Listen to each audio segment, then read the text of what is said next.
Hi every one. നിങ്ങൾ ചെയ്തൊരു mistake നിങ്ങളോട് ആരെങ്കിലും പറയുകയാണ്. അപ്പോൾ നിങ്ങൾ എങ്ങനെയായിരിക്കും അതിനെ എടുക്കുക? നിങ്ങൾക്ക് എങ്ങനെ വേണമെങ്കിലും അതിനെ കാണാം. നിങ്ങൾക്ക് വേണമെങ്കിൽ ആ പറഞ്ഞ വ്യക്തിനെ നിങ്ങൾക്ക് വഴക്ക് പറയാം, അല്ലെങ്കിൽ അവരോട് ഇനി ഒരിക്കലും മിണ്ടാതിരിക്കാം, അല്ലേ? പക്ഷേ പരമാവധി നമ്മളുടെ ഒരു മിസ്റ്റേക്ക് മറ്റൊരാൾ നമുക്ക് ചൂണ്ടിക്കാണിച്ച് തരുമ്പോൾ അവരോട് നമ്മൾ താങ്ക് യു പറയുക. കാരണം നമുക്ക് ചിലപ്പോൾ നമ്മുടെ മിസ്റ്റേക്കുകൾ മനസ്സിലാക്കാൻ പറ്റത്തില്ല, മറ്റുള്ളവർക്ക് മനസ്സിലാക്കാൻ പറ്റുള്ളൂ. എന്ന് കരുതി നമ്മൾ ചെയ്യുന്ന എല്ലാ കാര്യങ്ങളെയും ഒരാൾ കുറ്റം മാത്രം പറയാൻ നിന്ന് കഴിഞ്ഞാൽ അത് അക്സെപ്റ്റ് ചെയ്ത് കൊടുക്കേണ്ട ആവശ്യമൊന്നുമില്ല. നിങ്ങൾക്കും കൂടി ശരിയാണ്, അവർ പറഞ്ഞതിൽ എന്തോ കാര്യമുണ്ട്, ഓക്കെ, ഇറ്റ്സ് നോട്ട് ഗുഡ് എന്ന് തോന്നിയാൽ നിങ്ങൾക്കൊരു സോറി പറയാം. അതിൽ യാതൊരു തരത്തിലും ഒരു ഈഗോ അടിക്കേണ്ട കാര്യമില്ല.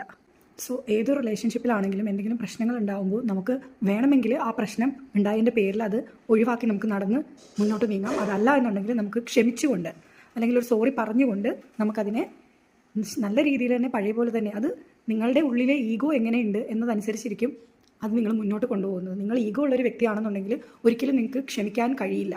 മറ്റ് ഓപ്പോസിറ്റ് നിൽക്കുന്ന വ്യക്തിനോട് നിങ്ങൾക്ക് ക്ഷമിക്കാൻ കഴിയില്ല, ക്ഷമ പറയാനും കഴിയില്ല. ഓക്കെ, അപ്പോൾ ഇത്ര നേരം ക്ഷമിച്ചിരുന്ന എൻ്റെ വീഡിയോ കണ്ടതിനും thank you so much. By.